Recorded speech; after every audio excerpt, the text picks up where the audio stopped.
नमस्कार दोस्तों, मैं अभिषेक आप सभी लोगों का स्वागत करता हूं कैरियर इंडिया एजुकेशन में।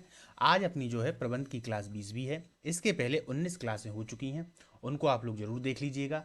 क्योंकि आप ये समझ लीजिए जितना भी एक तरीके से जितना भी निचोड़ है, सार है, वो सभी उसी क्लासों में है। आज अपनी प्रबंधन की जो क्लास है वो 20 है। इसकी जो महत्वपूर्ण बात है इसमें अपन देखेंगे श्रमिक अधिनियम पे चर्चा होगी, कर्मचारी भविष्य निधि योजना पर होगी, सामाजिक बीमा कार्यक्रम पे होगी और मजदूर अधिनियम पर। इन 4-5 चीज़ों पर ये विशेष क्लास है। तो चलिए दोस्तों, हर बार की तरह लेट ना करते हुए अपन चालू करते हैं। हाँ, और अगर आप लोगों को इसकी पीडीएफ चाहिए हो तो आप लोग टेलीग्राम से जुड़ना बिल्कुल ना भूलें, जिसका लिंक डिस्क्रिप्शन बॉक्स में नीचे दे दिया गया है। क्योंकि क्लास शुरू होने से पहले हम लोग उसकी जो पीडीएफ है वो डाल देते हैं उसमें, और क्लास जैसे ही समाप्त होती है फिर एक बार पीडीएफ डाल देते हैं। चलिए दोस्तों, चालू करते हैं। भारत में मजदूरी को किस अधिनियम के अंतर्गत परिभाषित किया गया है? भारत में मजदूरी को किस अधिनियम के अंतर्गत परिभाषित किया गया है? तो अधिनियम 1948 और अधिनियम 1936 दोनों याद रखिएगा, अभी दोनों आएंगे। दोनों का क्या क्या मतलब है? तो सबसे पहले आप लोगों को क्या याद रखना है कि मजदूरी को किस अधिनियम के अंतर्गत परिभाषित किया गया है? तो 48 और 36। न्यूनतम मजदूरी अधिनियम किस अधिनियम के अंतर्गत परिभाषित किया गया? अब देखिए 48 आपके लिए क्लियर हो गया कि न्यूनतम मजदूरी अधिनियम किस अधिनियम के अंतर्गत परिभाषित किया गया है? तो 1948। ठीक है। अब दूसरे पे देखिए, मजदूरी भुगतान अधिनियम, दोनों अलग अलग हैं, समझिएगा। मजदूरी भुगतान अधिनियम किस अधिनियम के तहत परिभाषित किया गया है? तो ये 1936 पे है। भुगतान यानी जब उनको पैसा दिया जाता है, वो कब किया गया है? तो 1936 में। चलिए दोस्तों, एक किताब आ चुकी है, man power management and employment relations. पुस्तक के लेखक कौन है? Dale Order. आप लोगों को मैंने बताया था कि इस पहले वाली जो क्लास थी उस क्लास में हमने सारी की सारी पुस्तकें जितनी भी थी, अधिकतम पुस्तकें उसमें अपन ने चर्चित कर ली हैं। उस वाली क्लास को भी आप लोग देख लीजिएगा। पुस्तकों को बिल्कुल मत भूलिएगा। आप समझ लीजिए एक क्वेश्चन पुस्तकों से, और ये जितने भी मैनेजमेंट के महान व्यक्ति हुए हैं, है ना, प्रबंधक के महान व्यक्ति हुए हैं, उनकी विचारधारा है, उनके कथन, इनसे संबंधित क्वेश्चन आएगा। आप 3 से 4 क्वेश्चन इनसे संबंधित समझ लीजिए। देखिए यही तैयारी की एक रणनीति होती है। ये नहीं कि एक तरफ से उठाए और एकदम पूरा करने लगे, है ना। मालूम रहना चाहिए कि क्या आएगा, है ना। इनसे संबंधित आएंगे तो जिन जिन से संबंधित प्रश्न आएंगे और उनसे संबंधित आप गलत नहीं कर सकते क्योंकि आपने पढ़ रखा है, तो उनको आप बहुत अच्छे से करें और बार बार करें दोस्तों। ठीक है। चलिए, न्यूनतम मजदूरी अधिनियम कब पारित किया गया? तो 1947 में। अब समझिएगा आप, न्यूनतम मजदूरी अधिनियम कब पारित किया गया? 47 में, है ना। हाँ, ठीक है। चलिए, reading in experiment industrial psychology पुस्तक के लेखक कौन है? तो एम ब्लूम। कौन है? M Bloom. याद रखिएगा ये 1947 है यहाँ पर, और वो 1948 है। वो परिभाषित है और ये पारित है। ठीक है, याद रखिएगा, ये पारित है और वो परिभाषित है। तो कंफ्यूज मत होइएगा, दोनों शब्दों में अंतर है। परिभाषित का मतलब कि भैया पारित हो चुका है, अब उसके बारे में फिर व्याख्या की गई है। ठीक है। चलिए, मजदूरी भुगतान की प्राचीनतम पद्धति क्या है? तो समय अनुसार मजदूरी प्रणाली। मजदूरी भुगतान की जो प्राचीनतम पद्धति है वो क्या है? तो समय अनुसार मजदूर प्रणाली। ठीक है, समय अनुसार मजदूर प्रणाली। समय अनुसार मजदूर प्रणाली में क्या होता है? अब क्या होगा इसमें? मजदूर की राशि की गणना करना सरल होता है और श्रम की मांग का अनुमान लगाना भी सरल होता है ना। सबसे सरल पद्धति है अगर देखा जाए तो श्रम की मांग का अनुमान लगाना सरल हो जाएगा और मजदूर की राशि की गणना करना भी सरल हो जाएगा। श्रमिकों में प्रतिस्पर्धा की भावना कब समाप्त होती है? समय अनुसार मजदूर प्रणाली में। यहाँ पर प्रतिस्पर्धा की भावनाएं नहीं होती। ठीक है, समय अनुसार मजदूर प्रणाली। भाई समय है, समय के अनुसार हमने इस मजदूर को ले लिया, उसको दूसरे वाले से क्या मतलब, वो तो अपना काम करेगा ही ना, है ना। प्रति इकाई श्रम लागत किस मजदूर प्रणाली में निश्चित रहती है? कार्य अनुसार मजदूर प्रणाली में। अब ये समझते जाइएगा आप, प्रति इकाई श्रम लागत किस मजदूर प्रणाली में निश्चित रहेगी? तो कार्य अनुसार मजदूर प्रणाली, मतलब कार्य के अनुसार। भैया इस कार्य के अनुसार हम आपको इतना पैसा देंगे, मजदूर चाहे कोई भी आ जाए, है ना। अगर आप नहीं करोगे तो कोई दिक्कत नहीं, हम दूसरे को देंगे। तो यहाँ पर एक राशि जो है वो निश्चित रहेगी। ठीक है दोस्तों, यहाँ पर राशि निश्चित रहेगी। चलिए, the social psychology of industry के लेखक कौन है? तो जे ए सी ब्राउन। कौन है? जे ए सी ब्राउन। इसको ये ऐसे भी हो सकते हैं, जे ए सी। ठीक है, जे ए सी ब्राउन। ठीक। क्या है पुस्तक का नाम? The social psychology of industry. The social psychology of industry. रोबरन योजना का सर्वप्रथम प्रयोग कब किया गया? रोबरन योजना का प्रयोग 1901 में किया गया। कब किया गया? रोबरन योजना का प्रयोग 1901 में किया गया। टेलर की विविधात्मक कार्य अनुसार योजना के संबंध में क्या बात सही होती है? ये बहुत इंपॉर्टेंट है, याद रखिएगा। उच्च दर निम्न दर की 1.5 गुना होती है। क्या होती है? उच्च दर निम्न दर की 1.5 गुना होती है। एक ही लाइन है, अच्छे से याद रखिएगा, है ना। उच्च दर निम्न दर की 1.5 गुना, क्योंकि ये अलग अलग के अनुसार होती हैं, इसीलिए इनका मापन इसी तरीके से होता है। श्रमिकों को न्यूनतम दैनिक मजदूरी की गारंटी किसमें दी जाती है? गेट बोनस योजना में। गेट बोनस योजना में। ये भी प्रश्न काफी बार आ चुका है। मेरिट योजना श्रमिकों को कितने भागों में वर्गीकृत करती है? 3 भागों में। कितने भागों में? 3 भागों में। उत्पादन प्रवृत्ति योजना के प्रवर्तक कौन थे? तो प्रीस्टमैन। कौन थे? प्रीस्टमैन। इनका नाम अपन ने पिछली वाली क्लास में देखा था, इनसे संबंधित पुस्तक भी थी। अगर आप लोगों को याद हो तो कमेंट बॉक्स में जरूर लिखिएगा। उत्पादन प्रवृत्ति योजना के प्रतिपादक कौन थे? तो प्रीस्टमैन। भारत के द्वारा अपनाई गई मजदूरी भुगतान योजना क्या है? तो क्या है? न्यूनतम पारिश्रमिक योजना। न्यूनतम पारिश्रमिक योजना ये भारत के द्वारा अपनाई गई मजदूरी भुगतान योजना है। लेकिन क्या ऐसा होता है? ऐसा नहीं होता प्रायः, लेकिन कहीं कहीं इसका जो पालन है वो किया भी जाता है। मनोबल व्यक्ति व समूह में पाई जाने वाली वह मानसिक भावनात्मक स्थिति है जो उनकी सहयोग करने की रुचि का निर्धारण करती है। कथन किसका है? तो फिलिप्पो का। किसका? फिलिप्पो का। मनोबल व्यक्तियों व समूह में, समझिएगा, में पाई जाने वाली वह मानसिक भावनात्मक स्थिति है जो उनकी सहयोग करने की रुचि का निर्धारण कर देते हैं। ये कथन है फिलिप्पो का। चलिए आगे चलते हैं। फिटेज एंड इट्स एवोल्यूशन के लेखक कौन है? तो ए लेमंड और कैट जेल। कौन है? ए लेमंड और कैट जेल। देखिए दोस्तों, ये इंग्लिश में अगर नाम आ जाएंगे तो भी आप कंफ्यूज मत होइएगा, लेकिन अगर वहाँ पे देखिए दोनों में पेपर आएगा, इंग्लिश में भी और हिंदी में भी, तो आप लोग दोनों को देख लीजिएगा। हिंदी में वो ऐसे ही लिखेंगे, ठीक है। हाँ, इसलिए बिल्कुल कंफ्यूज मत होइएगा, इसीलिए मैं इसके लिए ऐसे ही लिखकर प्रस्तुत करता हूँ, ठीक। Dictionary of economics and commerce के लेखक कौन है? J L Hanson. कौन है? J L Hanson. इसका नाम क्या है? Dictionary of economics and commerce. Dictionary यानी शब्दकोश, ऑफ इकोनॉमिक्स यानी अर्थशास्त्र, एंड कॉमर्स, ठीक है। लाभ भागिता समिति का गठन कब किया गया? 1948 में। लाभ भागिता समिति का गठन कब किया गया? तो 1948 में। इस समिति को दोस्तों याद रखना, ये जो समिति मात्र शब्द है ये 1 नंबर का क्वेश्चन हिंदी में अक्सर आता है सही शुद्ध करने के लिए। इससे संबंधित 2-3 और शब्द आते हैं तो उनको आप लोग जरूर देख लीजिएगा, है ना। सहभागिता में लाभ भागिता व प्रबंध भागिता दोनों सम्मिलित हैं। यह कथन किसका है? तो चैपमैन का। किसका है? चैपमैन का। बोनस आयोग ने अपना प्रतिवेदन कब प्रस्तुत किया था? 1964 में। बोनस आयोग ने अपना प्रतिवेदन कब प्रस्तुत किया था? तो 1964 में। मनोबल का मूल्यांकन करने की औपचारिक विधि क्या है? तो धारणा विधि, है ना, धारणा विधि। ये मनोबल का मूल्यांकन करने की औपचारिक विधि। अभी और आएंगी, अब समझिए आप। समिति सर्वेक्षण क्या है? ये भी मनोबल का मूल्यांकन करने की एक और विधि है। समिति सर्वेक्षण और धारणा विधि, ठीक है। एक और विधि आती है प्रश्नोत्तर विधि।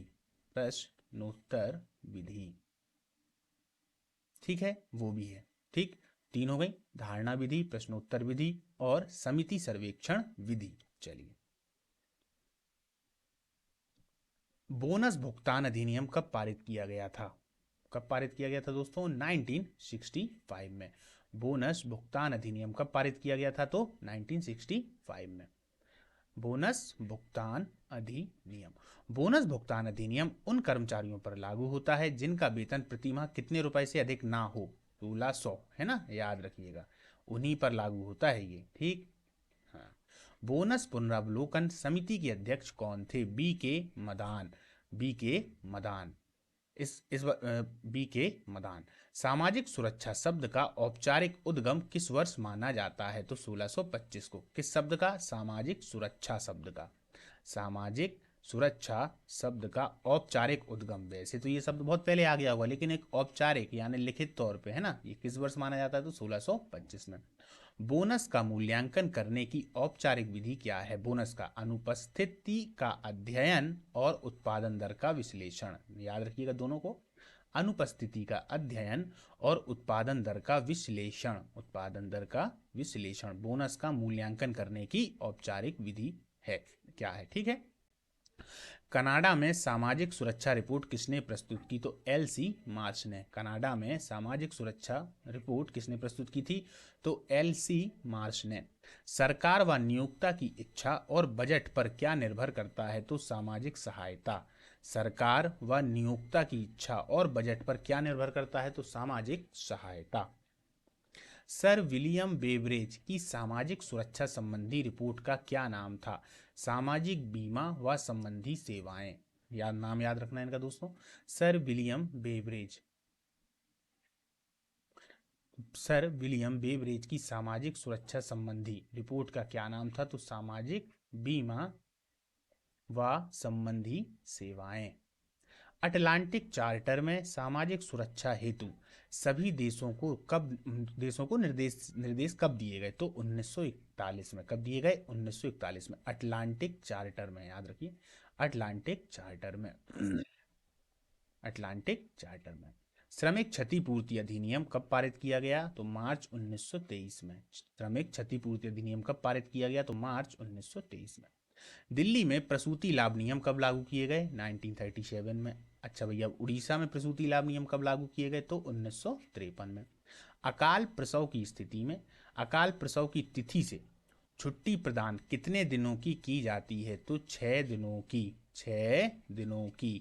चलिए एक बार फिर से देख लेते हैं इनको। सर विलियम बेवरेज की सामाजिक सुरक्षा संबंधी रिपोर्ट का क्या नाम था? सामाजिक बीमा और संबंधी सेवाएं। अटलांटिक चार्टर में सामाजिक सुरक्षा हेतु सभी देशों को निर्देश कब दिए गए? 1941 में। श्रमिक क्षतिपूर्ति अधिनियम कब पारित किया गया? मार्च 1923 में। दिल्ली में प्रसूति लाभ नियम कब लागू किए गए? 1937 में। उड़ीसा में प्रसूति लागू नियम कब लागू किए गए? 1953 में। अकाल प्रसव की स्थिति में अकाल प्रसव की तिथि से छुट्टी प्रदान कितने दिनों के लिए की जाती है? तो 6 दिनों के लिए। ठीक, चलिए। कर्मचारी राज्य बीमा अधिनियम के अंतर्गत बीमा शुदा व्यक्ति को यह लाभ कब प्रदान नहीं किया जाएगा? बीमारी लाभ के समय। ठीक है, कब नहीं किया जाएगा? बीमारी लाभ के समय।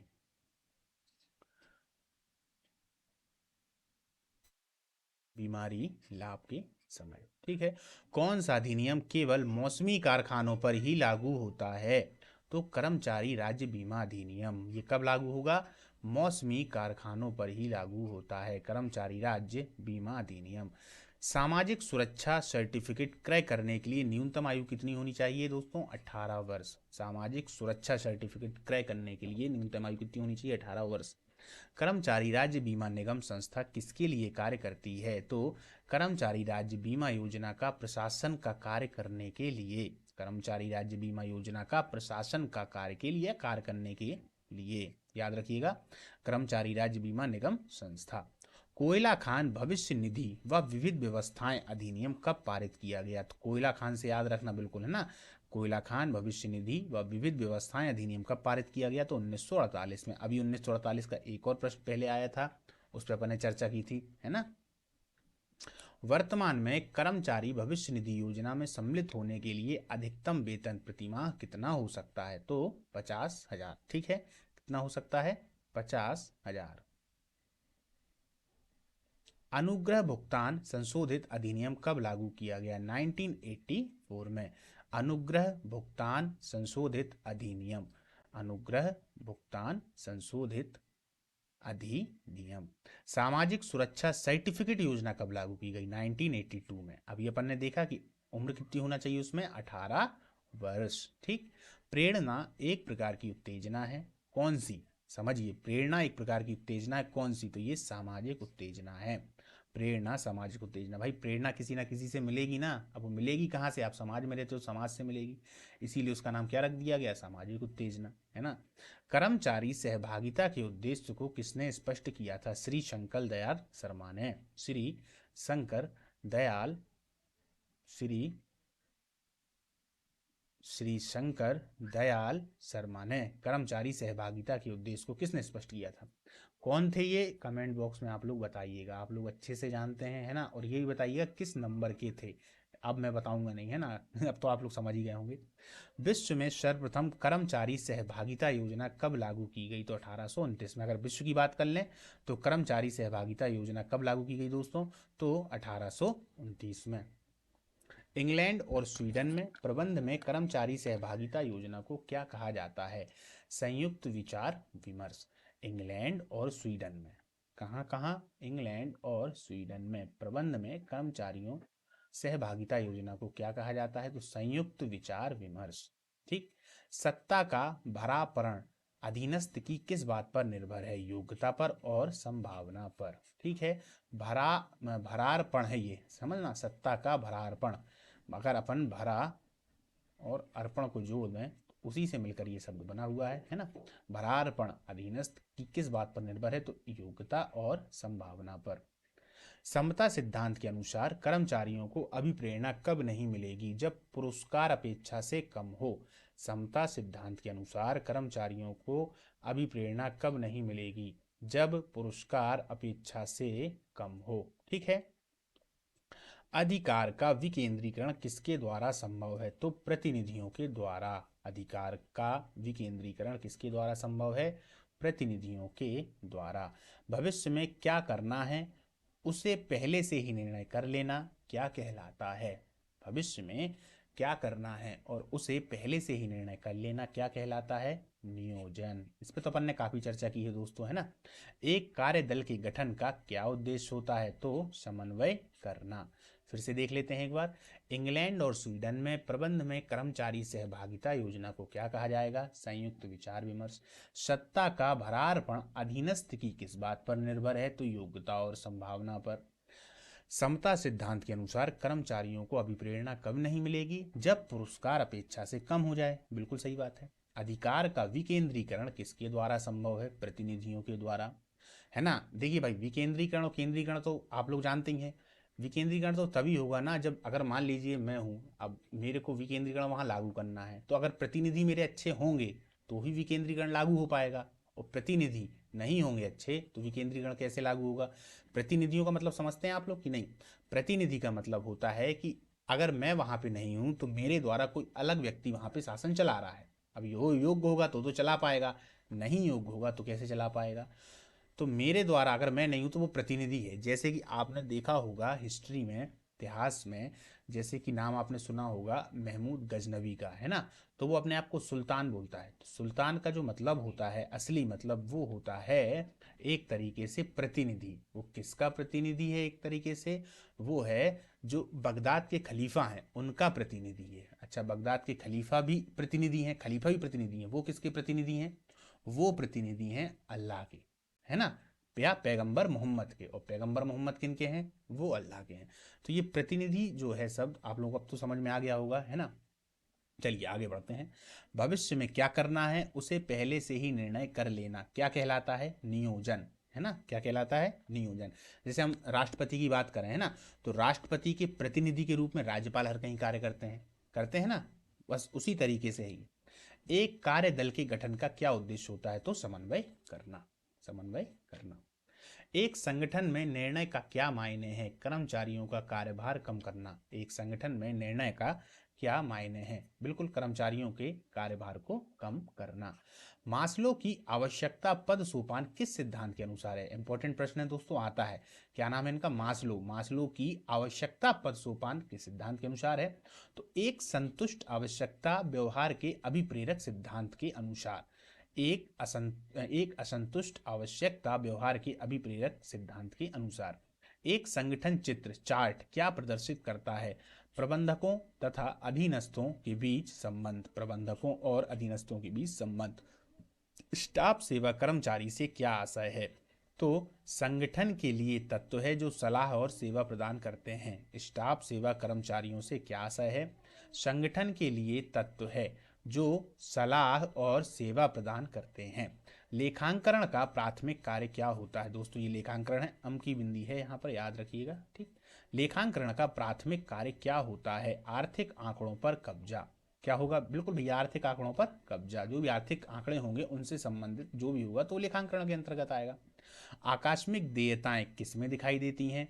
तुलन पत्र के लिए लेखा नोट्स पर। ये तो अपन ने कई बार पढ़ लिया इसको, है ना, तुलन पत्र के लिए लेखा नोट्स पर, लेकिन इंपॉर्टेंट क्वेश्चन है ना, याद रखिएगा।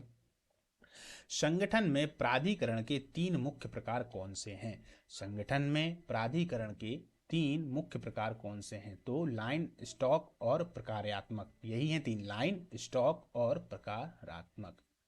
देखिए यहाँ पे कॉमा हो गया, लाइन, स्टॉक और प्रकार्यात्मक।